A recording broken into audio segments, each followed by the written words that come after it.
Hello everyone. Welcome back to the YouTube channel of Uncle Dewey's Ghost Stories. I hope you have a thrilling time listening to today's ghost story.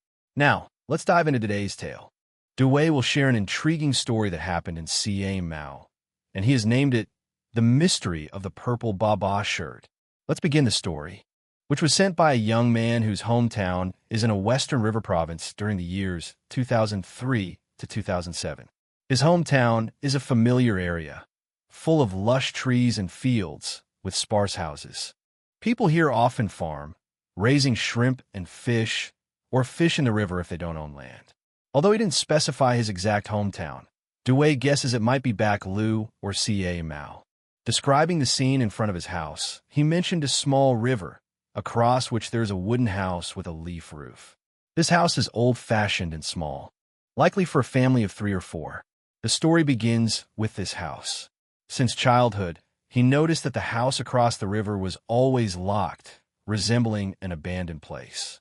Curious, he asked his father about the house, who then shared story. His father said that the house belonged to a couple with 2 children, a boy and a girl. However, during their time living there, when a mother took her to the hospital, the father and son stayed home. A few days later, the father rushed the son to the hospital as well. After their hospital visits, the family disappeared, leaving the house locked for years. Since then, no one dared to enter the house, and the adults in the village warned children not to play near it, especially in the afternoon. Behind the house was a large yard, and adults often cautioned children about an ominous presence there. As a child, he was scared by these tales and avoided the house entirely. However, the fear would fade after hearing ghost stories from adults. One afternoon, around 4 p.m., a group of children gathered to play soccer. They decided to use the yard behind the abandoned house, since it was the only suitable place. The group consisted of 6 children, including 3 boys and 2 girls named Dung and Mai. Dung loved playing soccer with the boys, while Mai preferred playing with dolls under a nearby tree. As the game progressed, one of the boys accidentally kicked the ball into the water of Uncle Nam's pond, who owned the land where the abandoned house stood. This husband was too poor, so he lost a piece of land. The couple then built a house to live in. However, the land wasn't really theirs. After they saw the ball fall into the water channel, 5 kids went to find a stick to retrieve the ball. When they managed to get the ball, they noticed a girl named Mai sitting under a nearby tree playing with dolls. But after they finished retrieving the ball, Mai was nowhere to be seen. The group assumed she had left and didn't think much of it. They continued playing soccer until around 5:30 p.m. They estimated the time based on the evening TV shows, as none of them wore watches. When they went home, they saw Mai's mother, Ms. Sao, frantically searching for her daughter. She shouted, "Mai, why aren't you home yet? Where are you?" The kids realized Mai hadn't returned home. Adults soon began searching for Mai, since it was now around 5 or 6 p.m., and she was still missing. When the adults asked the kids where they had been playing, they replied that they were behind the house playing soccer. Hearing this, the adults were surprised because they had strictly forbidden the kids from playing in that area. One adult suggested searching the house of Mr. Nam, who had a black dog that might help find Mai. As dusk approached, one of the kids hid under a hammock at home, fearing punishment for playing in the forbidden area. After a while, the father returned and heard the mother asking about Mai. He explained that the dog had led them to the house, where they found Mai hiding underneath the floorboards. In that area, houses are built on stilts about half a meter high to avoid flooding. Mai was found under the floor of an abandoned house. After finding her, everyone realized she had been possessed. Consequently, all the kids were punished severely. The incident gradually faded away. A year later, a young man named Kwong moved into the abandoned house. He claimed to be a relative of the couple who owned the house. Since the house had been vacant for a long time, locals helped him renovate it. As they removed the old leaves from the roof, the interior was revealed. Inside, there was only an old wardrobe, a bed, and rusty pots. Everything was so old that some items were unrecognizable. Initially, Kwong was seen as a kind and hardworking man. He worked as a fisherman on the river or did odd jobs for people.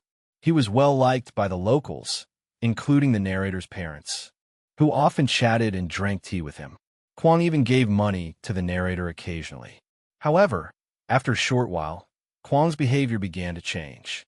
He became rude and aggressive, contrasting sharply with his previous hardworking nature. During that time, Betta's drinking habits became a concern. He suddenly stopped working and spent all his time drinking, often getting so drunk he wouldn't return home. Instead, he would sleep on a friend's porch, leading neighbors to distance themselves from him, no longer speaking to him as they once did. Seeing this, your father decided to talk to him, expressing concern and offering help. He asked Betta to share what was troubling him, promising to assist in any way possible. Betta confided that he couldn't sleep at home because he felt an eerie presence watching him from the doorway every night, accompanied by a voice urging him to leave the house. Your father seemed to recognize the seriousness of the situation and advised Betta to sleep with a knife under his pillow. Following this advice, Betta's experiences ceased, though the neighborhood still viewed him with suspicion due to his drinking and disruptive behavior. On some nights, you overheard Betta arguing with someone in his house, even though he lived alone. The voices were faint, and it was difficult to discern what was being said. In 2010, on New Year's Eve, the neighborhood was quiet as most people went to bed early. Suddenly, your family smelled burning plastic, prompting a search for the source. Finding nothing, they returned to bed. Later, they were awakened by shouts from across the river, alerting them to a fire in Betta's house. The men of the neighborhood rushed to help, while your father climbed onto the roof to prevent embers from reaching your home. Despite the river separating the houses, the risk of fire spreading was real due to the dry, flammable materials used in construction.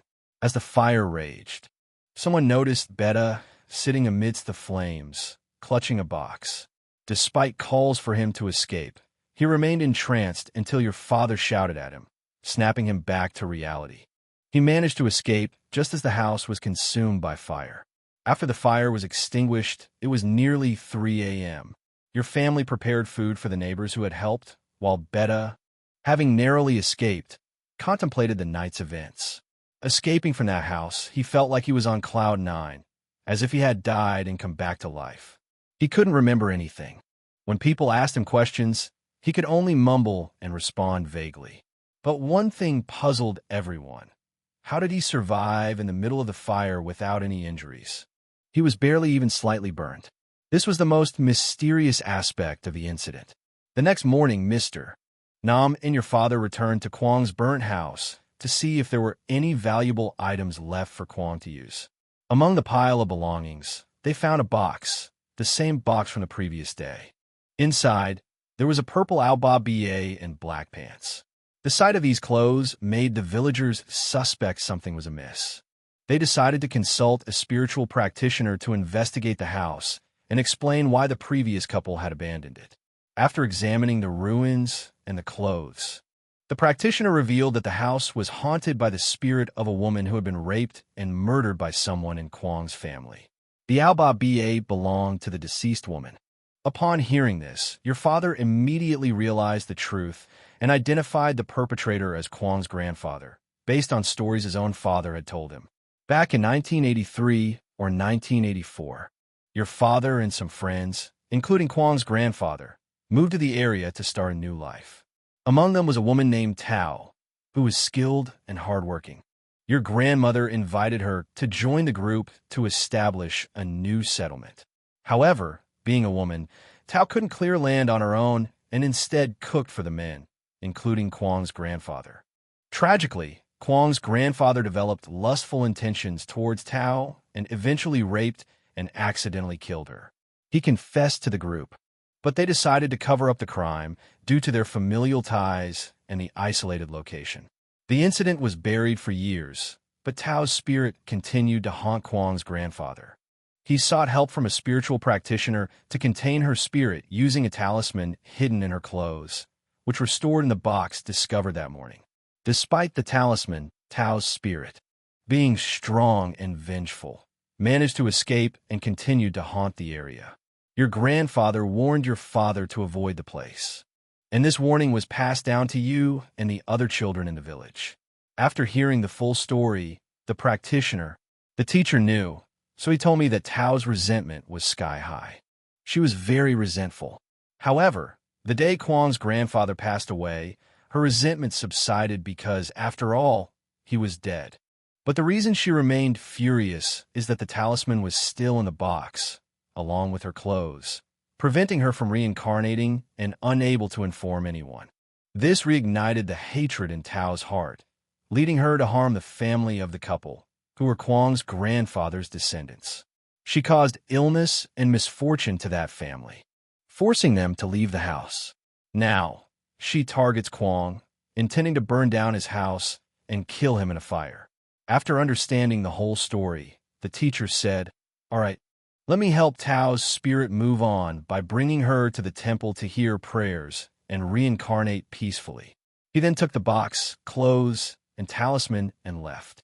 Since then, people in the neighborhood have been less afraid when passing by the house. Previously, they felt a chill, but now they feel normal. However, Kwang has seemed mentally unstable since the incident, often talking to himself about unknown names. When asked, the elders revealed that these names were of those who once harmed Tao. During Tao's murder, it wasn't just Kwang's grandfather involved. Many other men helped. The elders also mentioned that despite Kwang's grandfather's efforts to settle the land, Kwang's father sold it all to Mr. Nam. Mr. Nam then allowed Kwang's family to live on a small piece of land and build a house.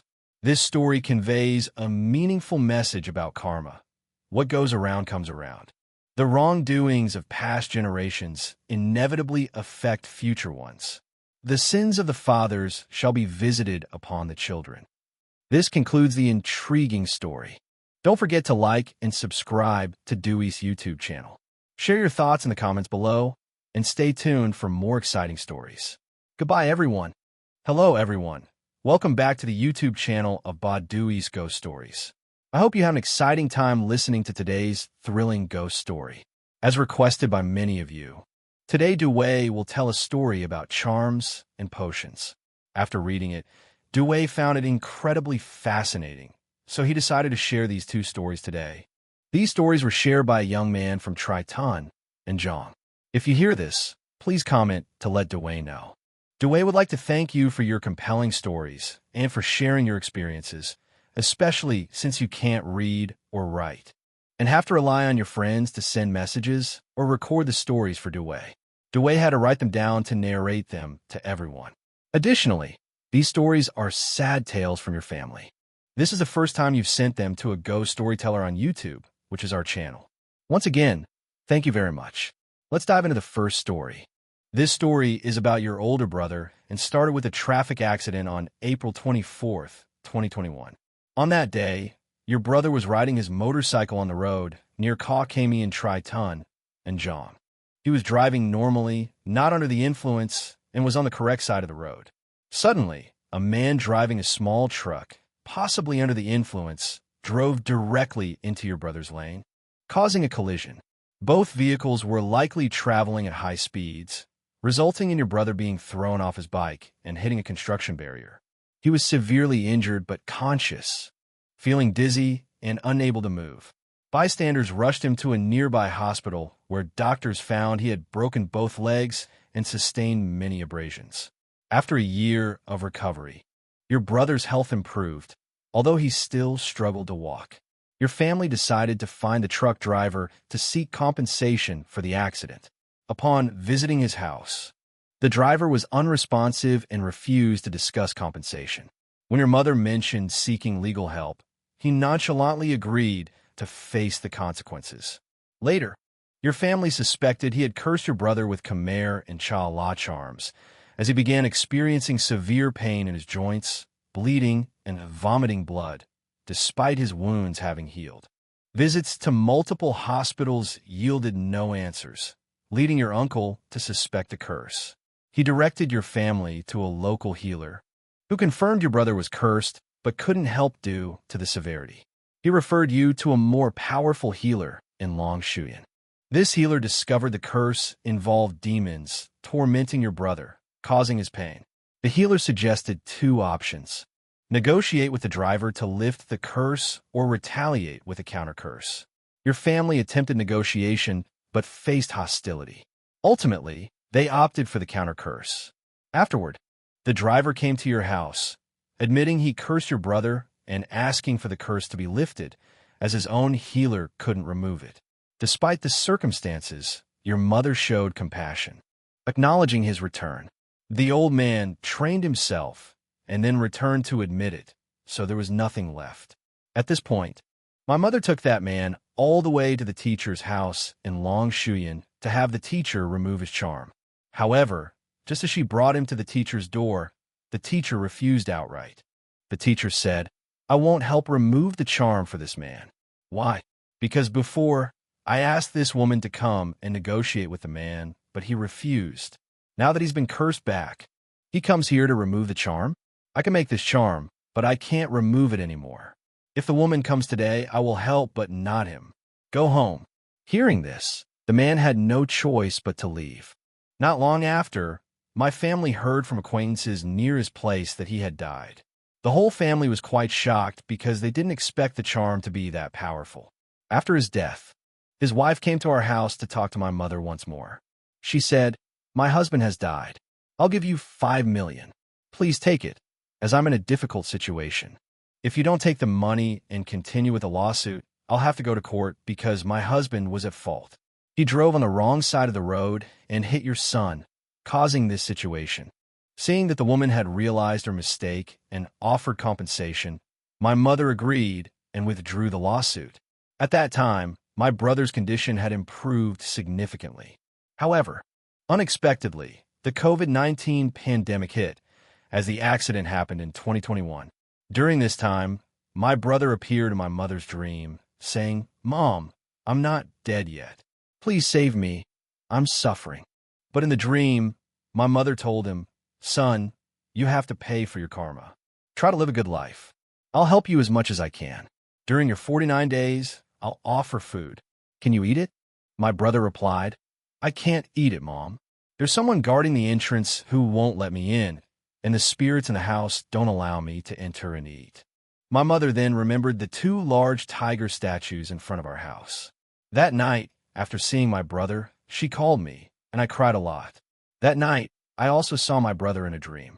He advised me to be well-behaved, listen to our mother, and be careful in my future work. He said, "This might be the last time I visit. Take care of our mother." After that, my brother disappeared, and that was the last time our family saw him. It seems he has moved on. This concludes the first story about my brother. Next is the second story, a tale about a charm that shook the Tri-Ton area around 2001 to 2002. If anyone lived near the Tri-Ton Bridge during that time, they would know this story about my mother's charm. In 2001 to 2002, my mother had already given birth to my brother. At that time, she ran a vegetable stall at the Tri-Ton Bridge, one of the largest in the market, which was known as the Sky Market. There were other vegetable sellers, but my mother's stall was quite large due to the variety of produce she offered. One early morning, while she was preparing to open, a woman approached her stall to buy vegetables. She wanted shredded banana blossoms, a common ingredient in the local fish noodle soup. The woman, who sold chow dok fish noodle soup, said she was new to selling and needed the blossoms. My mother told her the price was $5,000, but the woman tried to bargain for $4,000. My mother, slightly annoyed as it was early and she hadn't made any sales yet, refused to lower the price, saying she wouldn't make any profit. The woman argued that my mother must be making a large profit, but eventually left to buy from another stall. Surprisingly, the woman returned the next day and bought more vegetables without haggling. This time, she was friendly and asked my mother many questions about her personal life, such as where she lived and her full name. My mother, assuming the woman was trying to be friendly as a neighbor, answered all her questions. After gathering all the information, the woman left with her purchase. The next morning, as she was getting ready to open the store, my mother felt dizzy and had a severe headache, so much so that she couldn't even open the door. In desperation, she ran outside where some cyclo drivers were parked and hired one to take her to the clinic, which was about 7 kilometers away. At the clinic, The nurse told her there was nothing wrong, but prescribed some painkillers for her headache. Back home, my father suggested she take a break from selling if she was too tired, but my mother insisted on selling the remaining vegetables before taking a break for a month or two to recover, as she was feeling quite unwell. She planned to close the shop and visit my grandmother. Since my mother's vegetable shop was the largest in the market, if she closed, it would affect other vendors as well. They were concerned and asked her when she would reopen so they could plan their sales. A few days later, while my mother was at my grandmother's house, she suddenly felt dizzy and collapsed, hitting her head on the wooden bed. Fortunately, my grandmother returned from the market just in time to see her lying there and immediately called for help. Neighbors rushed over and took my mother to the clinic again. This time, her symptoms were worse, with pain spreading to all her joints, making her feel as if her body was falling apart. During these episodes, she heard something like monks chanting in her ears, which intensified her headaches. Remembering my grandmother's advice, she recited a prayer, which gradually eased her pain. My grandmother also gave her a red string to wear, which she wrapped around her wrist. Despite several visits to the clinic, no diagnosis was made. Half a month later, her condition worsened, with new sensations of someone pulling at her internal organs. My father, suspecting something supernatural, asked my grandmother if she thought my mother might be cursed. Though skeptical, my grandmother suggested consulting a spiritual healer. My father took my mother to a healer in Longshuyan. The healer, an elderly man, seemed to be expecting them and invited them into his house. He had a red cloth spread out in front of an altar where my mother sat as he began his ritual. The mother's hand was placed on a small red chair. The teacher flipped her hand over and drew red symbols on it, chanting as he did so. Then he drew a large circle in the center of her palm. After finishing the circle, the teacher said the woman was heavily cursed with a Khmer curse, but assured that he could remove it. He instructed the husband to leave his wife there for 2 days and bring offerings. The mother recounted how, at midnight, the teacher made her sit in the middle of his house, lift her shirt, and pressed a drawn talisman onto her back. Each time, she fainted. On the second day, the father returned with the offerings, but the ritual wasn't complete. The teacher continued chanting, then used a wooden sword to strike the mother's back after pressing the talisman on her face. The father asked why his wife seemed in pain, and the teacher explained the ritual was almost done but needed another ceremony at their home. Before leaving, the teacher gave the mother a bracelet and instructed them to buy 12 eggs and place them on the ancestral altar. The next day, at 11:30, the teacher arrived at their home, arranged items, and asked for the eggs. The father gave him the eggs, and the teacher placed them on a dish with rice and salt, instructing the mother to hold the dish while he chanted. Afterward, she was to bathe and wait for his signal to run upstairs while the father was ready to throw garlic cloves at her. After the chant, the mother ran upstairs, and the father threw garlic at her, causing her to faint.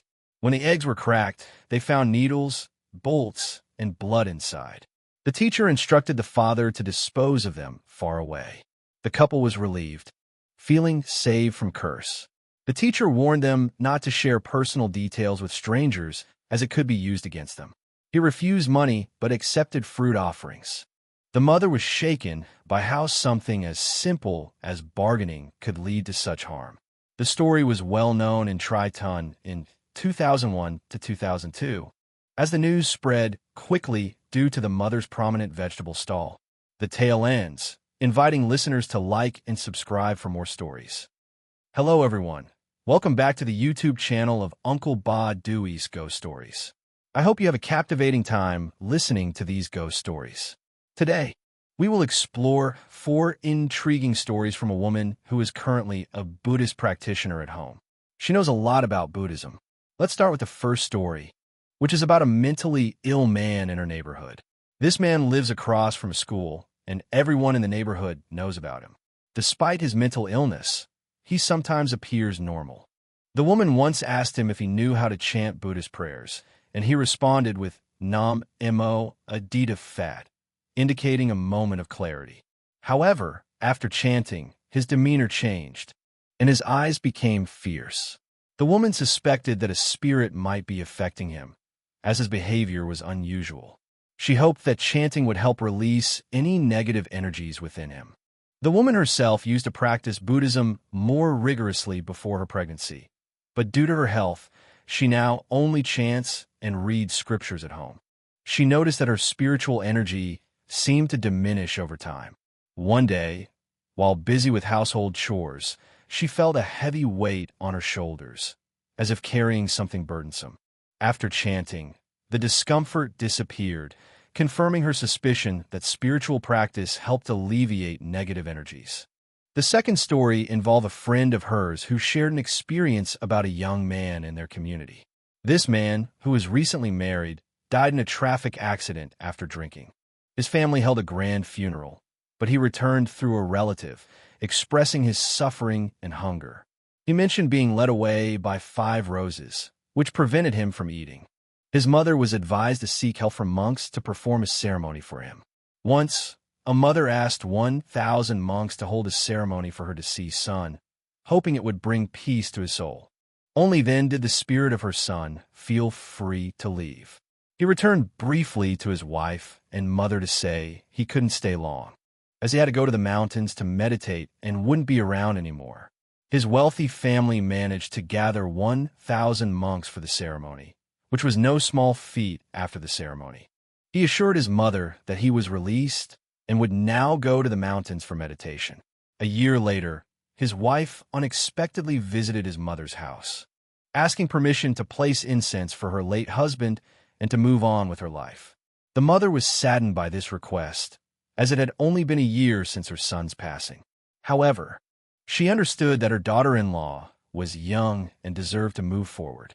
As the wife lit incense, suddenly the spirit of the deceased son manifested through a young boy in the house, accusing the wife and another man of being unfaithful soon after his death. The spirit revealed that he had witnessed their betrayal and had considered harming them, but refrained due to his spiritual journey. The wife was distraught, and the spirit left without further words. It was unclear if she remarried, but the story highlighted the husband's spiritual growth, preventing him from seeking revenge. Another story involved a woman visiting a shrine run by a spiritual woman known as Kohai. Kohai was born to a nun and a monk, who became spiritual after her birth. She inherited spiritual abilities, but often needed her father's guidance for stronger spirits. She could see and communicate with spirits, but only manage benign ones or those with weaker energies. For more powerful entities, she sought her father's help, who was in a higher spiritual realm. Spirits feared her father, who appeared with a lotus and a flame, which they dreaded. Kohai realized her father played a significant role in her spiritual endeavors. Each spirit she subdued was placed in a jar and taken to the mountains for further rituals. A young girl in the neighborhood was known for being spiritually sensitive, often becoming a medium for wandering spirits. One day, while selling lottery tickets, she suddenly threw them away and ran crying into a local woman's house. There, she spoke in a voice of a child, pleading for help, revealing she was the spirit of a child who had died when her mother abandoned her in a sewer 10 years ago. The local woman promised to help the spirit find peace by giving her a spiritual name and guiding her to learn the ways of the afterlife. A week later, the spirit returned, saying she had been rejected because she forgot her spiritual name. The woman reminded her of the name, and the spirit left with a white-clad figure, believed to be a monk guiding lost souls. This story highlights the importance of spiritual names for identification and acceptance in the afterlife. Another story involves a couple, Tui and Hao, notorious for lending money at high interest rates. They had one daughter, aged 14 or 15. Tui and Hao were feared in the community due to their tough reputation.